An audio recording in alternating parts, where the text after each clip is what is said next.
Doctor Shafiqur রহমানের অবমাননাকর মন্তব্যের জন্য প্রচলিত ফৌজদারি ও সাইবার আইনে দ্রুত বিচার নিশ্চিত করা, নারী সমাজকে হেয় করার দায়ে তাকে অবিলম্বে প্রকাশ্যে ও নিঃশর্ত ক্ষমা চাইতে বাধ্য করা। বাংলাদেশ জামাতে ইসলামীর আমির ডক্টর শফিকুর রহমান এবং দলটির শীর্ষ নেতৃবৃন্দ বিভিন্ন সময় যেমন আল জাজিরায় দেওয়া সাক্ষাৎকার ও দলীয় দলিলে উল্লেখ করেছেন যে কোনো নারী রাষ্ট্রপ্রধান, প্রধানমন্ত্রী, রাষ্ট্রপতি, প্রধান বিচারপতি বা কোনো সংস্থার প্রধান হতে পারবে না। এছাড়া জামায়াতে ইসলামী বাংলাদেশের এটা ঘোষিত নীতিও। এই অবস্থান সংবিধানের অনুচ্ছেদ ২৭ ও ২৮-এর সরাসরি লঙ্ঘন। আরপিও অনুযায়ী কোনো দল যদি সংবিধানের মৌলিক কাঠামোর লিঙ্গ সমতা বিরুদ্ধে অবস্থান নেয় তবে সে রাজনৈতিক দলের নিবন্ধন বাতিলযোগ্য। রাষ্ট্র পরিচালনায় নারীদের অংশগ্রহণের অধিকার কেড়ে নেওয়া একটি চরম অসাংবিধানিক আদর্শ।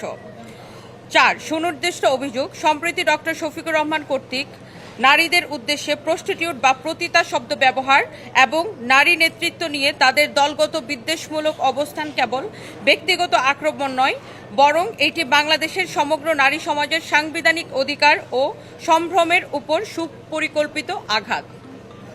৫. আমাদের আইনি দাবি ও প্রত্যাশা, নারী সম্মান ও সাংবিধানিক অধিকার কোনো রাজনৈতিক আপোষের বিষয় হতে পারে না। এমতাবস্থায় আমরা নিম্নোক্ত দাবিগুলো উত্থাপন করছি: নিবন্ধন বাতিল ও পর্যালোচনা।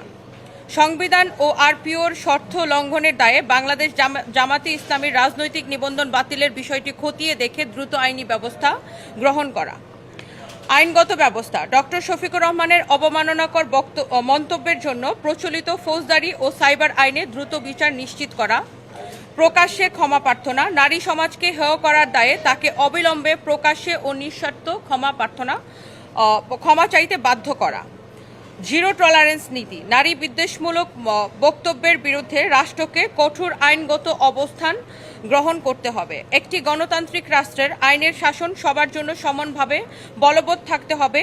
আমরা আপনার নেতৃত্বে এমন একটি বাংলাদেশ প্রত্যাশা করি, সদয় বিবেচনার এবং প্রয়োজনীয় ব্যবস্থা গ্রহণের প্রত্যাশায়। বিনীত নিবেদক নীলা ইসরাফিল, আহ্বায়ক সচেতন নাগরিক সমাজ, এবং আমি সচেতন নাগরিক সমাজের পক্ষ থেকে সদস্য সচিব রুবায়েত ফাতেমা তনি।